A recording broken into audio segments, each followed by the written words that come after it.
Hello everyone, स्वागत है आप सभी का आपके अपने English channel English with Akhilesh में। आज के इस वीडियो लेक्चर में हम क्लास 10th का lesson number 1 a letter to God इसके एमसीक्यूज देखने वाले हैं। एमसीक्यूज का अच्छा खासा रेशो है। अभी एमसीक्यूज का रेशो बढ़ चुका है 40%, 40% आपके एमसीक्यूज ही आने वाले हैं।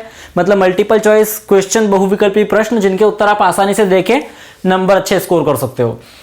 थोड़ा सा मैं समरी बता देता हूँ इस चैप्टर की। जैसा कि चैप्टर का नाम ही है, भगवान को लिखा गया एक पत्र। एक किसान होता है लेंचो नाम का, पहाड़ी के ऊपर उसका घर होता है और वो जो किसान होता है उसकी फसल मक्का की फसल होती है और मक्का की जो फसल होती है बरसात के साथ बहुत ओले गिरते हैं जिसके कारण पूरी फसल तबाह हो जाती है, बर्बाद हो जाती है।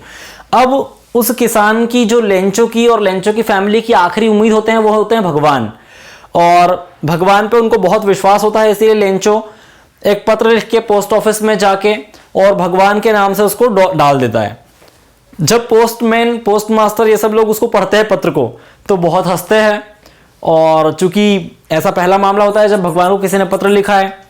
और पोस्टमास्टर फिर सोचता है कि इसका विश्वास भगवान पर बहुत ज़्यादा है और यदि इसका रिप्लाई नहीं मिला इसको तो शायद इसका जो विश्वास है भगवान से उठ जाएगा।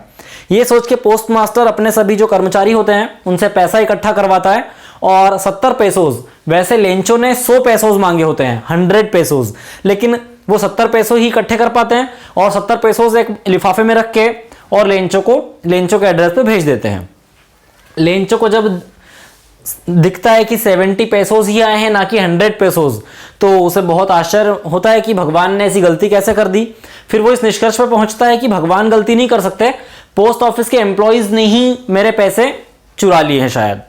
तो फिर क्या होता है आगे, फिर वो अगले संडे, जब संडे आता है तो डबल से वो वहीं जाता है पोस्ट ऑफिस और एक लेटर भगवान को फिर लिखता है। भगवान से बोलता है कि भगवान आपने मेरी मदद तो की लेकिन मेरे पास आपकी पूरी मदद नहीं पहुंच पाई, क्योंकि ये जो पोस्ट ऑफिस के कर्मचारी हैं बहुत ज्यादा मक्कार टाइप के लोग हैं और इन्होंने शायद मेरा पैसा चुरा लिया है। तो भगवान आप मेरी मदद कर दो पूरी, लेकिन इस बार आप पोस्ट ऑफिस के थ्रू या फिर पोस्ट ऑफिस में लेटर लिख के वहां एनवेलप मत भेजिएगा, किसी और माध्यम से मुझे मदद करिएगा।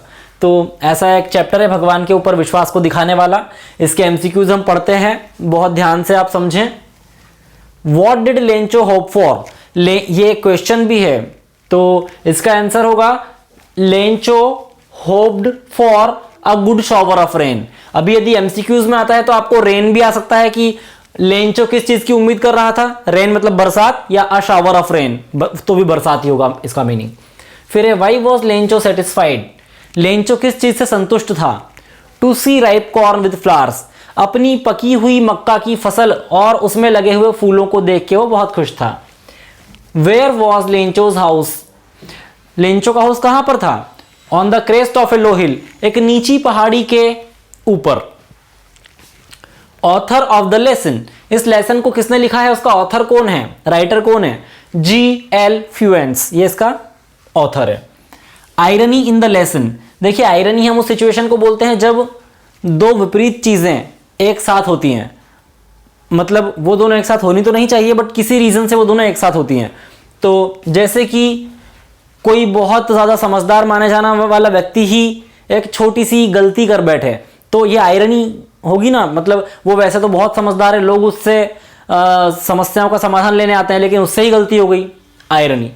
तो यहां पे इस लेसन में आयरनी क्या है, यहां पे आयरनी है Lencho blamed the post office employees who helped him.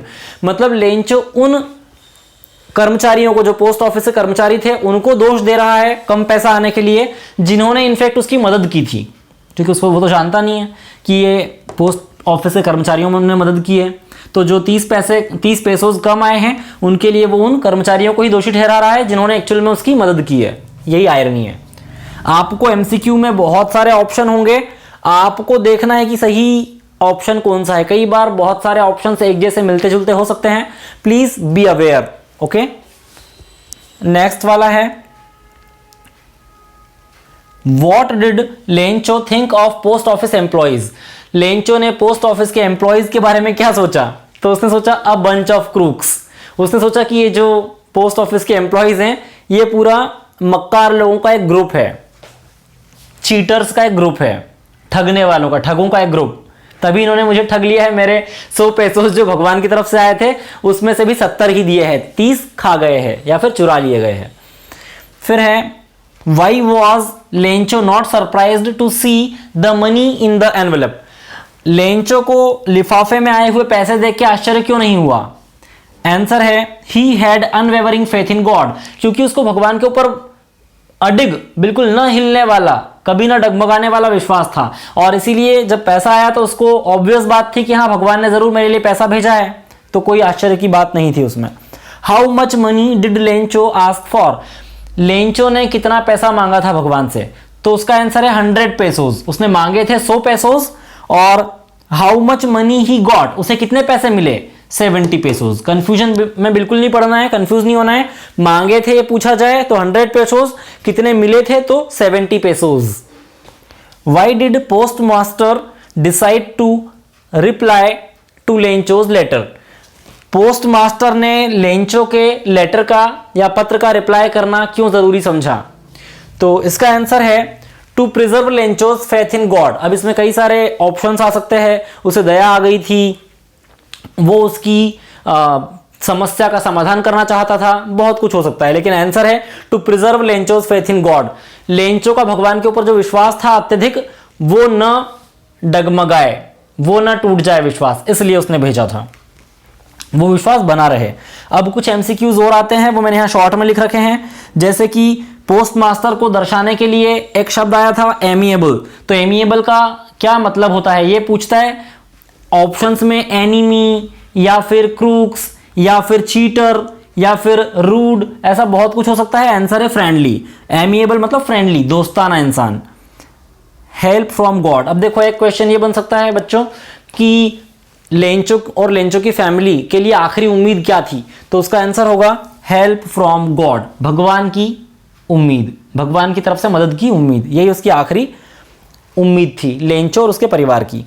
फिर है एक क्वेश्चन ऐसा बन सकता है कि जब ओलों के कारण पूरा खेत वाइट हो गया था तो वो ऐसा लग रहा था कि वो ढक चुका है, किस चीज से? तो वहां आंसर आएगा साल्ट, नमक, नमक से ढक चुका है ऐसा लग रहा था। हो सकता है वो एमसीक्यूज में आपसे ऑप्शंस में शुगर पूछ ले या फिर आइस पूछ ले, लेकिन आपको साल्ट ही लगा के आना है। ऐसा चैप्टर में लिखा हुआ है कि ऐसा लग रहा था कि जैसे कि नमक से पूरा खेत कवर हो चुका है। फिर है नॉर्थ ईस्ट। देखिए एक क्वेश्चन ये बन सकता है, जब लेंचो आसमान की ओर टकटकी लगा के देख रहा था और तो वो किस दिशा की ओर से बरसात होने की उम्मीद कर रहा था? तो नॉर्थ ईस्ट, मतलब उत्तर और पूरब के बीच का जो कोना है उसको नॉर्थ ईस्ट बोलते हैं। तो आई होप कि आपके लिए ये सारे एमसीक्यूज हेल्पफुल रहेंगे एग्जाम के पॉइंट ऑफ व्यू से, और आप भी अच्छे से चैप्टर को एक बार रीड कर लीजिएगा, उसमें भी कई सारे आपके एमसीक्यूज बन जाएंगे। यदि इनसे रिलेटेड कोई डाउट होता है तो आप प्लीज़ कमेंट बॉक्स में कमेंट करें और बताएं मैंने कैसा समझाया, आपको कितना समझ में आया, कोई डाउट तो नहीं रह गया है आपको इसमें। और आज के लिए इस वीडियो लेक्चर के लिए इतना ही। Thank you for watching this video.